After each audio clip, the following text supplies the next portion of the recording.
are listening to Rouge Radio, a proud member of the Canadian Football Podcast Network. It's time to get the point as Rouge Radio is ready to kick off. Ready! The best football talk with the best in the business. So what is the cost? You have 2 first-round picks this year because the Argos are dumb enough to trade for Drew Willie. A few rookies. We go directly to the on-field product. We welcome to the show the 20th overall pick in this past Sunday's CFL draft, DeAndre Wright of the Alouettes. DeAndre, welcome to the show. Thank you, guys. Thank you for having me. And the occasional Hall of Famer. Please welcome Doug Brown, who is one of the members of the current class of 2016 in the CFL Hall of Fame. Doug, thanks for joining us today. Oh, thank you guys for the kind words and for having me on the program. Rouge Radio is on the air. Here's your hosts, Robert Dalton and Tony Allen. Okay, 3, 2, 1. Welcome back, everybody, to another edition of the Rouge Radio podcast, powered by the Canadian Football Podcast Network. This is episode 534, and as always, this podcast. Well, let's let the booth announcer take it away here. Go ahead. Rouge Radio is proudly sponsored by the good people over at Manscaped. Go to manscaped.com, enter the promo code Rouge. You will get 20% off your order plus free worldwide shipping. Go to Manscaped. Your balls, well, they will thank you. Gentlemen? Thank you very much, Herb. You know my name, Robert Dalton. Joining me from the great Calgary, Alberta, Canada, Mr. Tony Allen. First off, how's things? It's been a while. Yeah, I suppose it is. Unfortunately, our last couple shows never happened, our last show never happened, but things have been okay. Work's been busy, still watching a lot of good football and just staying busy with work, spending the last couple of weeks with the kids before they go back to school and all that craziness starts. So taking up some fishing. It's been something my boys have wanted to do, is start some fishing. So the problem is I am not an angler. I don't know anything about fishing. So yesterday we had a very hot, intense morning. We went fishing. I don't want to touch fish. I don't really like fishing, but my boys, it's something they wanted to do. And, not to make this an awful turn in my story, but a year ago, someone my age, he had a 15-year-old son. He died horribly in a moped accident. And my boys had been begging me to take them fishing, and I've always put it off because I didn't know how to fish or anything about it. But when he lost his son, I couldn't imagine what it was like if I only knew my son for 11 years or 8 years. So I was away from work. I came back from work that night. We went out and bought fishing rods, and I took them fishing. I said, forget it. I'm not going to lose these moments. So it's been something we've been doing for the last year, but I'm still not any better at touching fish. So yesterday morning we caught a pike, and he had swallowed that lure pretty good. I didn't want to touch this thing, and I didn't know how to get the lure out. My son, he just wasn't strong enough to hold on to this thing, and the more the fish was out of the water, it seemed the slimier it got. So everyone's panicking. I don't have pliers to pull this thing out of the fish's mouth. My youngest is, I'll run to the car and get the pliers, and he's panicking, and my oldest is panicking because he thinks the fish is going to die. He doesn't want to kill and keep fish. He just wants to catch them and release them. And so his adrenaline is just pumping. I don't know what to do as much as I want to. And then it just so happened that these other 2 guys walked by. He just picks up the fish, pops the hook out, and I'm like, oh my gosh. And it was over. Everyone pulled the chute on fishing. They're like, Dad, we just want to go home. That was too much. That was too intense. So I'm like, text my wife. I'm like, well, I think fishing is over because we just had the most dramatic incident with a pike. So I thought, that's it. Fishing is over. But nope, sure enough, that's out of their system now. And it's, Dad, can we go fishing again this weekend? So that's been the trauma of my last 48 hours, is dealing with almost losing this pike like it dying, and then we got it free. And either way, fishing is much more stressful than I thought it was supposed. I thought fishing was supposed to be a relaxing event, but it was very, very stressful. It's supposed to be if you don't actually catch fish. Not if you go with the Allens. It is not.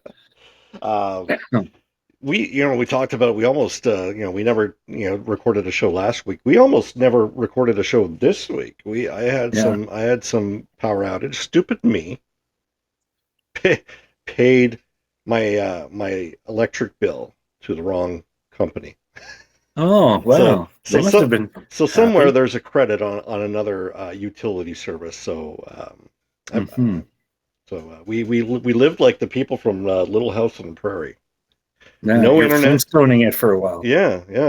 So I mean, poor kids. I mean, luckily we have friends who are allowed us to stay for a little bit. I stayed back because someone had to take care of the dogs. But yeah, we went through it. Obviously, as you can tell, if you're watching this on YouTube, it's back on, so we're good. There you go. Anything before? Go ahead. Yeah, I was going to say. Some people might have noticed my glasses. This was also events of that traumatic fishing event. I took my glasses off for a second because I'm just sweating bullets. It's like 30 degrees at 10 o'clock in the morning in Medicine Hat down in the coulees. I took my glasses off for a second. Of course, they slip because they're covered in mud and fish guts and their fish slime. And then the lenses pop out. So fortunately, my work safety glasses are prescription. So I have to walk around wearing safety glasses so I can read and see up close. And if I don't have them on for the broadcast, I might get a headache just from trying to focus in on the show. So if you're wondering what the hell is with his glasses, they're safety glasses. These bad boys are full work safety glasses, but they're prescription. So it's all I got from till Friday. Apparently my optometrist says. The benefit of doing a video version of this podcast is that there's going to be people tuning in. They're like, "Oh, I've got to see this," or there's it's like to see what he looks like. Or there's a version of people who, up until the point that you mentioned it, people are probably watching and saying, "Why is Tony gearing up to go to the gun range? It looks like he's exactly anything that what's caught your mind? It's been a while since we talked football. Honestly, nothing. I mean, it's without just going on about being another quirky season, right? Highs and lows. The Elks are beating the Alouettes, then they're getting destroyed by the Argonauts, and Calgary decides it's going to have a resurgence of, off and on of good football and beating a couple good teams and getting swept by the Red Blacks. Like it has been another classic, you just never know season in the Canadian Football League. I was going to mention and talk about the Stampeders Elks game, but I figured that we can bring up that conversation when we talk about said game. So without that being, let's go to Week 13 preview. It's Labor Day Classic weekend, and as everybody can't wait to tell you, this is when the season started. So the previous 12 weeks doesn't matter. They don't count. The Saskatchewan Roughriders, who started off 8-8-2, it doesn't matter. Sorry, they guys. They have the 0-0 record, just like every other team. It was your rule. There's it's not a lot of people. Let's go to our Rouge Radio Podcast is partnered with the good people over at Sports Interaction. Go to SIA.com/Rouge and your first deposit will be matched up to 100%. And as always, Tony and Dalts, they plead to please gamble and play responsibly. Gentlemen? Thank you very much, Herb. Tony, let's the first game of the week is the Winnipeg Blue Bombers against the Saskatchewan Roughriders. The Riders have opened up to a wide 5.5 point favorite. The over-under is set at 51.5. Some big news. Brett Lawther is limited during practice. Brett Lawther apparently was limited during game time. That's a shot at his field goal kicking. Then obviously Aju coming straight back from the NFL. I don't know if he's actually going to be playing this week, but he is healthy and good to go for next week. Obviously, Trevor Harris was wearing. He wasn't wearing a helmet during practice, I believe, yesterday. Marcus Sales is a game time decision on the Bombers side. They are hurting at the receiver position, obviously at the secondary position, but key signings. Oh man, I forgot his name. Cam Eccles from the Calgary Stampeders, who played with the Calgary last year's, and um, I forget his first name. It just oh man, it's gonna piss me off. Swerve Moore. That like his nickname is Swerve and Moore, and can't. I know it starts with a K, and I just can't think about it. While I'm thinking of, Keith? hmm? Keith? No, it's not Keith. And then now, yeah, I'm gonna. A lot of people are screaming at me through through the podcast app, uh, shouting out the actual name. But your thoughts on this one? Where do you see this one going? Oh, this one was actually a tough one. I mean, I shouldn't say it wasn't a tough one. It wasn't 100% confident in taking the Saskatchewan and Rough Riders in this one, but I think that's what I'm going to do.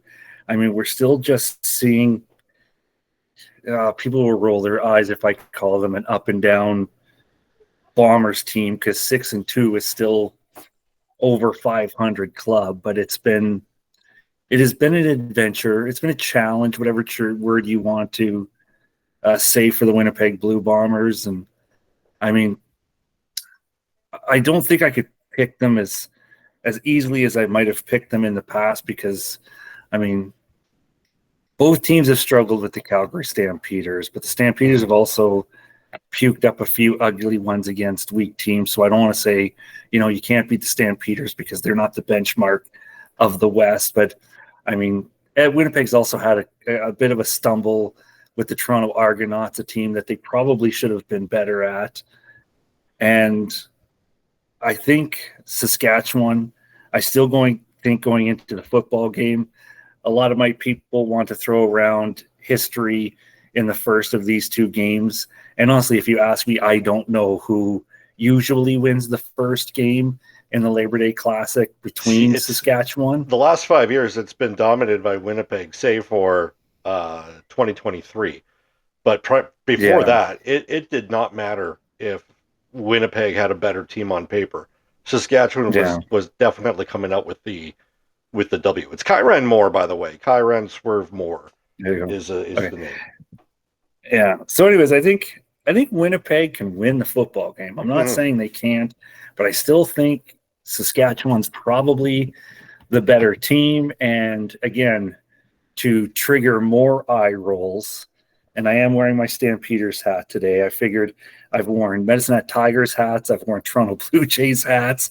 I'm like, maybe I should wear a CFL hat at least for one episode. But so this might yeah, sure, you break it out when they're actually good. Yeah, okay, yeah, I get it.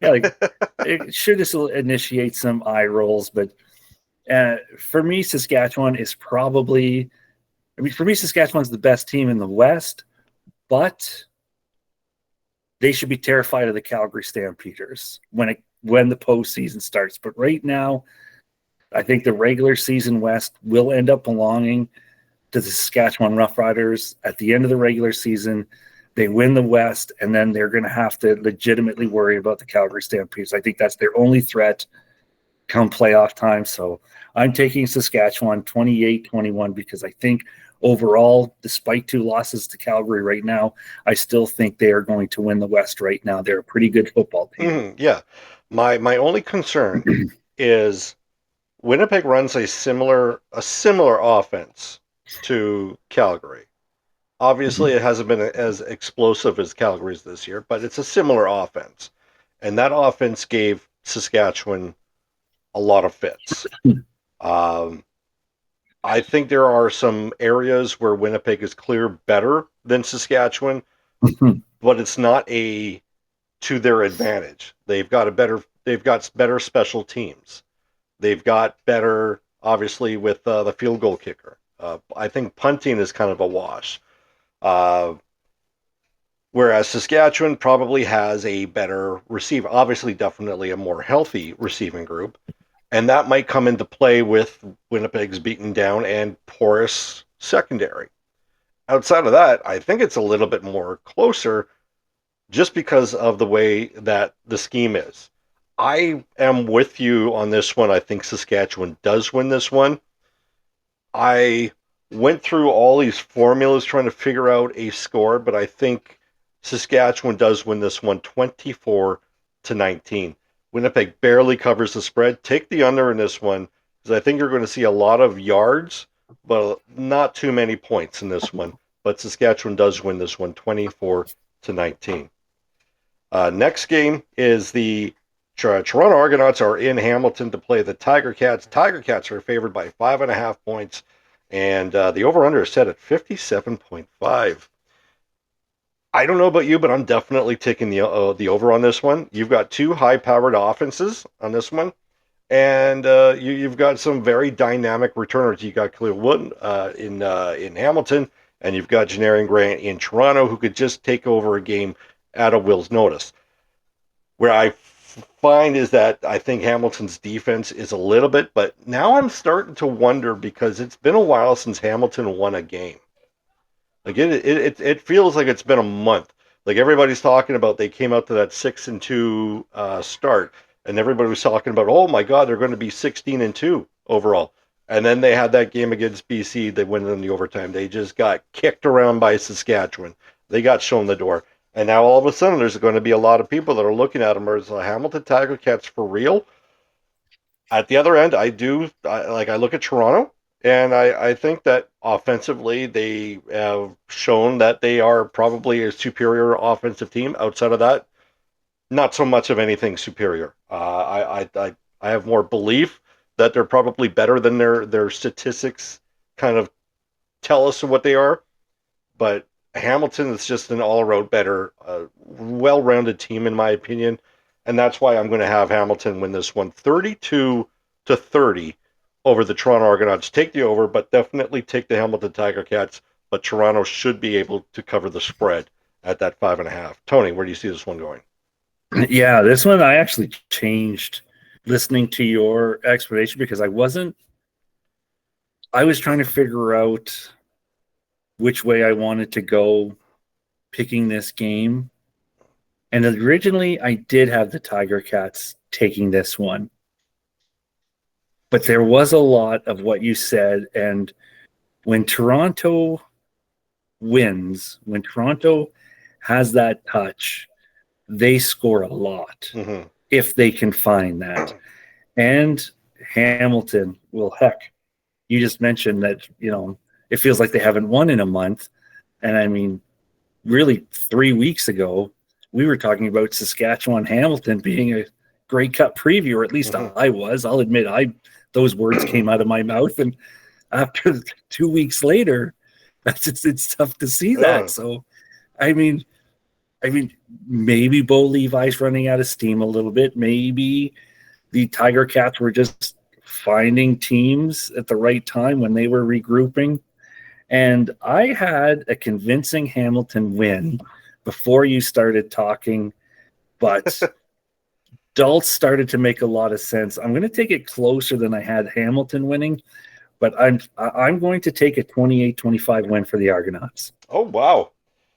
Yeah, I'm gonna be honest with you on that one. I saw. Do you ever pay attention to the CFL writers when they give their predictions? Mm-hmm. All 5 of them, unanimous. They had Saskatchewan over Winnipeg, Hamilton over Toronto, and Calgary over Edmonton. And I'm thinking to myself, how can I disagree with that? Like, on paper, that is absolutely correct. But when you see all that unanimous selection, it screams that chaos is about to happen. So I'm trying to think, which game are they all going to get wrong? And this one could very well swing to Toronto's way. It really could. I think this one is the closest that Toronto could just take the upset of that one. I'm going to stick with Hamilton. If you're going to pick against the spread, maybe Toronto does cover the spread. I think they do. But I think that one might be the the easier bet. If I actually did go with a Money in the Bank lock of the week, Toronto covering the spread probably is my go-to in that. Last game of the week is the Edmonton Elks are in Calgary to play the Calgary Stampeders in what looks like a well-attended game. By the way, I do not want anybody to come forth with that BS CFL is dying rhetoric. Because what were we told? Nobody cares about the CFL.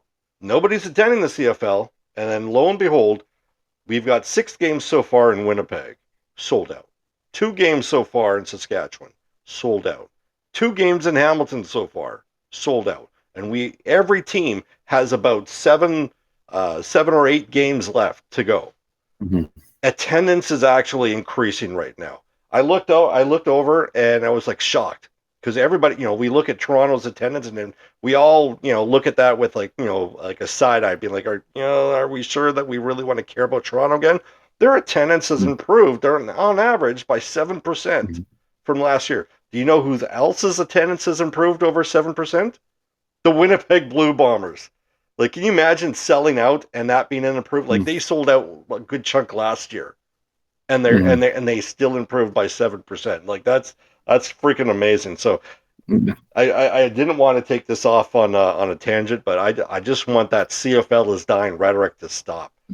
Yeah, which explains why suddenly we're talking about Argo's attendance again, because if it's growing around the league, we need to focus on the one place that typically is a low-hanging fruit when it comes to CFL attendances. But again, I won't open that can of worms again. Too late. But it does make sense why we see the Luke Wilsons of the Canadian. And here's the other thing. I'm going to quickly talk on Luke Wilson because I want people to start being better when defending Luke Wilson. I have no problem with people defending Luke Wilson. Luke Wilson is allowed to say what he wants. I will make that clear up front. In no way am I telling Luke Wilson he cannot be the way he is. But here's where everyone that defends him needs to be better. Luke Wilson chooses to play this character. He came in wanting to play a part, which he's done. Now, if there is any repercussions to this act, he has to own it. You can't turn around and blame the league, blame CTV, blame his TSN masters for muzzling him, because he's still an ambassador of that station. And he's still an ambassador of the league, the same way we would be. Obviously, we're not the same standard because we're not media accredited reporters. If you want to act like that, fine. If he wants to approach his persona as this character of a no-holds-barred, in-your-face character, pay the consequences. I work for a company. When I go outside after work, at a grocery store, at a restaurant, the movie theater, I'm still an ambassador of that company. If somebody knows I work for that company, people will get upset with my employers. It's not because he's a media guy. It's not because TSN is muzzling him. Companies have expectations of how you're going to represent yourself when you wear those company brands out. It would be the same thing when I was in radio. I couldn't wear my radio station stuff, go to a restaurant and start screaming at waitresses and flipping over tables, and then turn around and say, oh, my company fired me, when they do, and blame because of some other reasons. You can approve of Luke Wilson's antics, but do not blame anyone for the repercussions of his actions other than himself. If he wants to do it, that's on him. If his employers don't like it, that is well within their reason. No one's free speech is being taken from them. No one is being muzzled. No one is doing anything to Luke Wilson that he hasn't set himself up for. That is the big message. If my only takeaway from my opinion I want from this show, I am okay with how Luke Wilson carries himself. I'm not a fan, but I have no problem with him doing it if he wants to play this role, because nobody is that. He came out of the blue and is suddenly the most passionate CFL fan in the world. No one's buying that shtick, because it is a shtick. Just don't blame anyone other than Luke Wilson for his actions. And on that note, first off, is this why we don't have Rouge Radio merch? You go to restaurants, so I can tell people off in public and they won't know what I am. F you didn't like what Dalts predicted about your team, Frank. Although you can see my maturity. Can you imagine this rant 10 years ago? Oh, when I first joined? Oh, there'd be F-bombs everywhere, and I'd be flipping tables and dropping my headset on the ground like Jason Moss. We had a back in the day. I don't know if long-time Rouge Radio listeners will remember that when you used to drop the F-bombs, we had the Oakley Dokley from Ned Flanders to during the post edit. And trust me, when you post edit Tony Allen rants, you are foregoing any free time. It was bad. So we had that, and we do a show with 40 minutes, and it would probably be an hour of putting everything together before we'd even upload it to our site. Which is funny because it's funny. I was thinking about around that time today when we're talking, because I don't want to get off too far off the rails here, because we're talking about the Edmonton Elks and the Calgary Stampeders. And I remember having this discussion. Remember back in the day, back around the same time, the Winnipeg Blue Bombers had won 7 in a row, and then they went into Calgary to play the Stampeders. And I think the Stampeders had won 9 in a row. It was one of those things where it was first time in history that these two teams have these so many games won in a row. And one of my concerns was, we knew that Calgary was going to win, but are we going to take anything away from Winnipeg if they get beat? Are they not going to be considered legit? And I figure, and the reason I said that is because I've been on record saying that, not on this podcast, I've said it online. These Edmonton Elks really remind me of that particular team. A young head coach, they were going nowhere fast at the beginning of the season, and then boom, they make one quarterback change, just like Winnipeg did. They benched Drew Willie, they got in Matt Nichols. What did Edmonton do? They benched Trey Ford, and they put in Cody Fajardo. And that team, not dominant, I would say, I would put them on par with that 2016 Bombers team. Very good defense. Subpar special teams. I mean, they had Justin Medlock, and a very reliable offense under Cody Fajardo. Very good at complementary football. By no means are they just kind of running away with any of these. It's very similar to me. So before we get into our prediction, what are we, if because I think we're both on the same line here, where Calgary might, spoiler alert, if you really want to get our insights here, just, maybe cover your ears.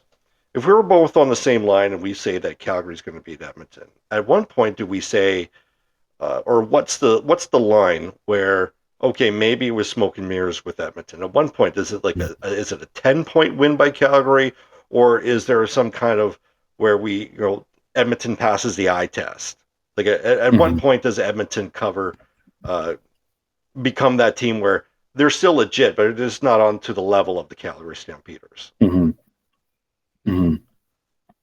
Is there? I guess it was more of a question. Okay. I didn't know if you wanted me to respond to that, or if it was rhetorical. what it is? Honestly, I don't know what it is, because honestly, I don't know if I feel.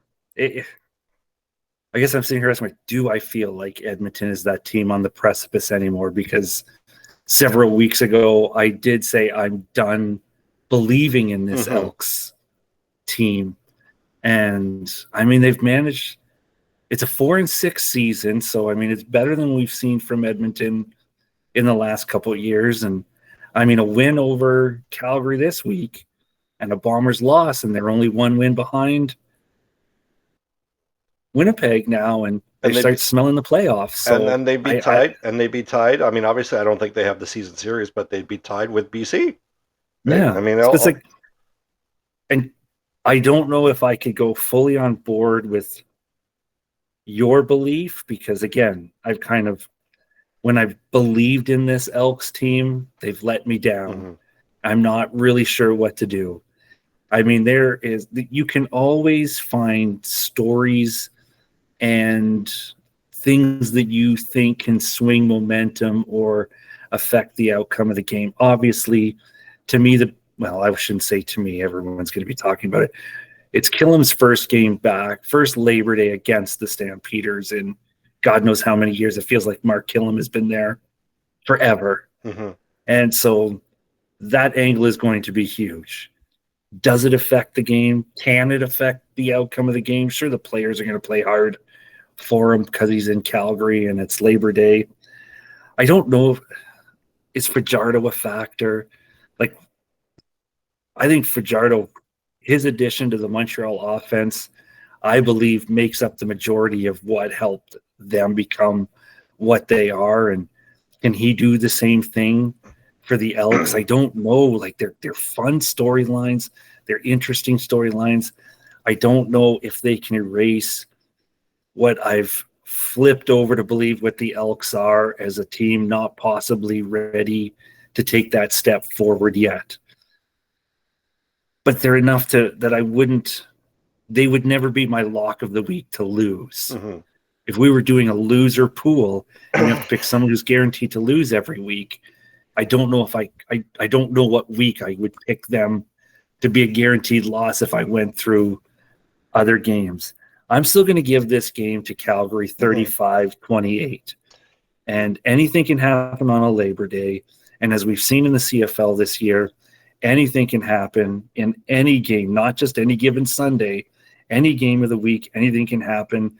And the Ottawa Red Blacks have proven that no matter what the Calgary Stampeders are this year, they can be beaten.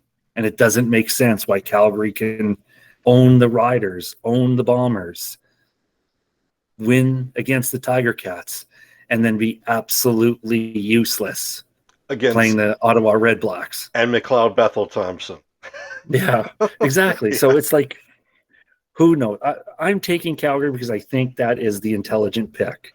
Yeah. Not saying that you're an idiot if you pick the Elks. I'm just saying that's the one that makes sense right now. On paper, logistically, that's the pick that makes sense, and I'm going to go in that direction. Yeah, the Edmonton Elks have had the benefit. I mean, all teams go through injury, right? We can't really change the schedule based off who's healthy, but the Edmonton Elks have had the benefit of playing Ottawa with Dustin Crum. They've had the benefit of playing the Toronto Argonauts, who have Swiss cheese for a defense, and they also had the benefit of playing the Montreal Alouettes with McLeod Bethel Thompson.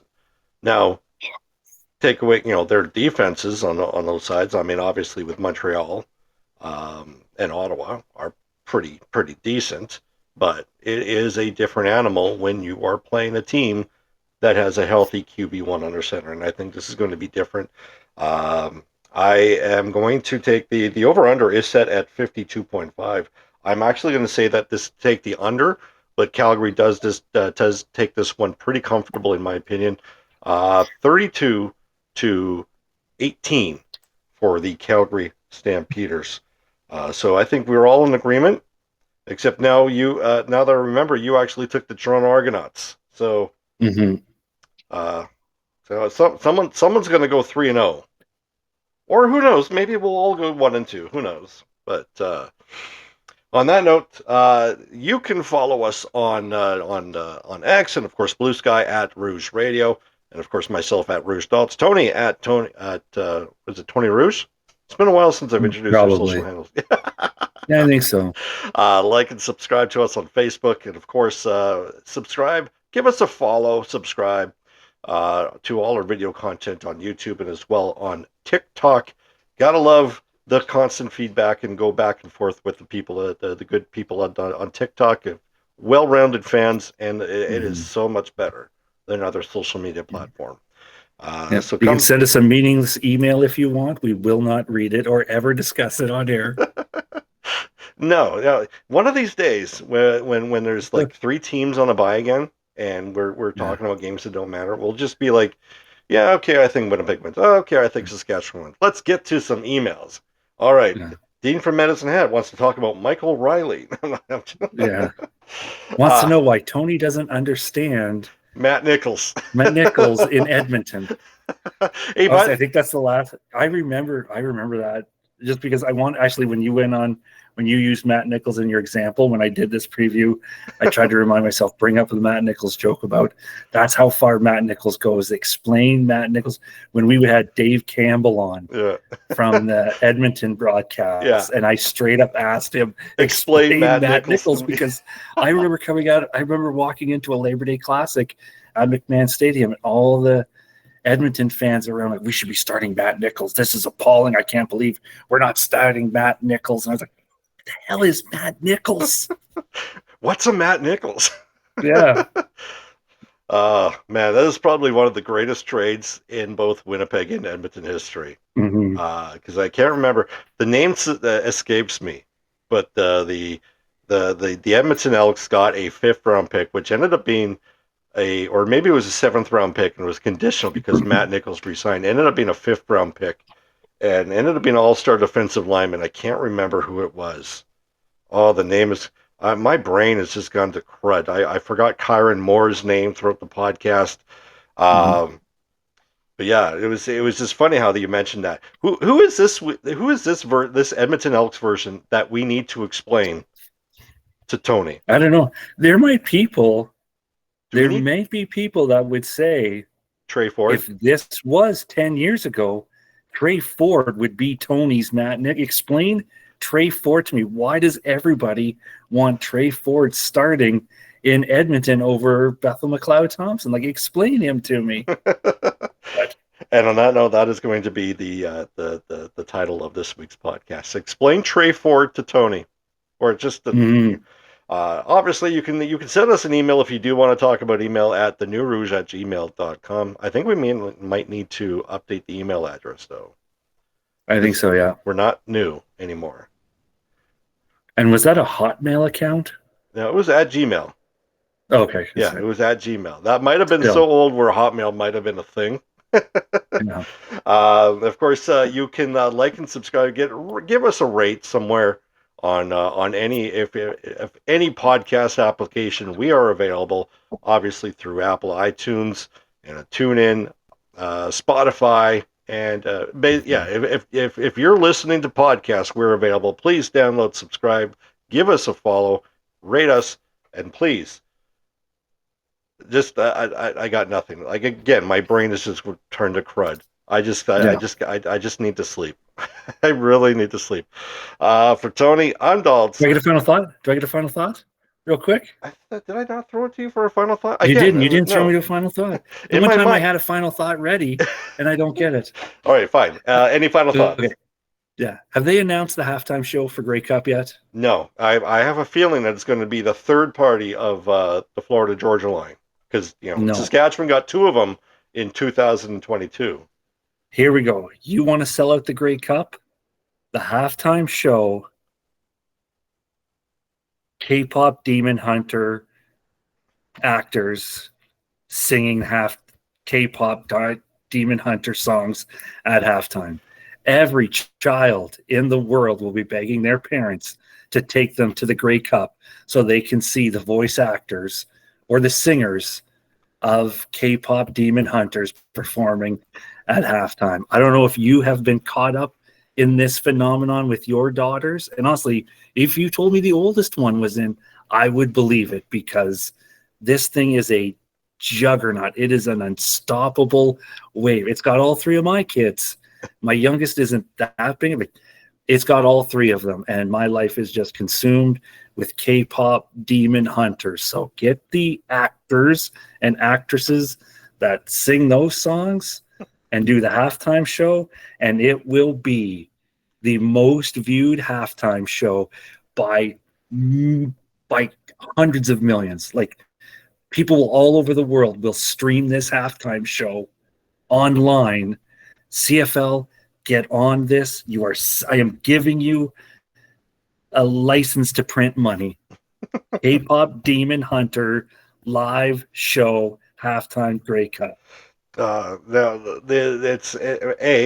going to be interesting if they pull that one out of their hat, and B, it's going to be interesting to see the social media outrage for that. Yes. Well, who cares about that's the 200 people that hate the CFL? Because all of Asia is on board. Korea's on board. Pretty much every child in the world is going to tune in to watch the performers of K-pop Demon Hunters performing Golden, I'll Be Your Idol. Have you watched it yet? No. Your girls haven't gotten into it, eh? If they have. Okay, everyone in the world but Winnipeg, who clearly lives under, everyone's electricity is out, could not get Netflix.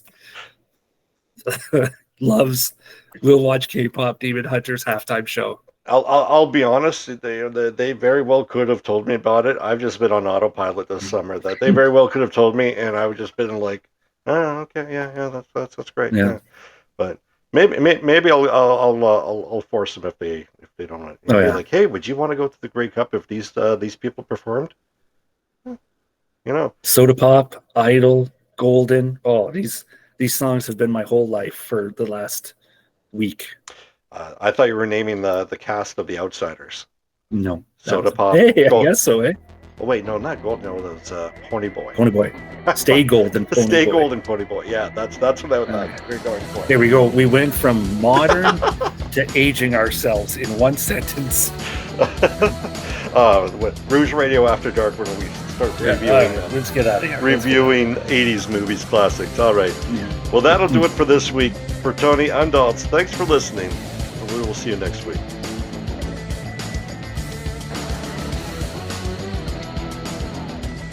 Thanks for listening. Find more great shows like this at CF Pod Network on Twitter.